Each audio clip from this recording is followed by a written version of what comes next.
Hola guachines. Hoy les voy a mostrar cómo edito ojos.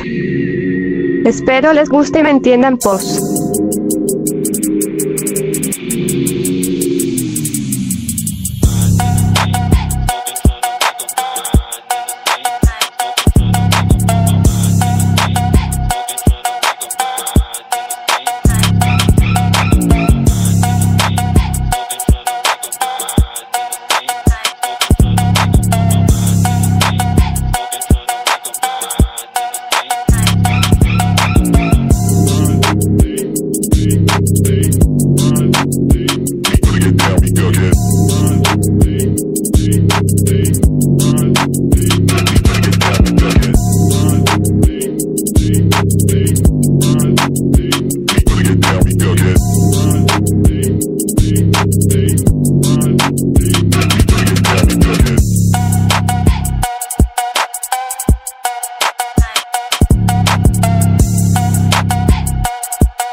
Eso fue todo. Espero que me hayan entendido y sobre todo, que les haya gustado.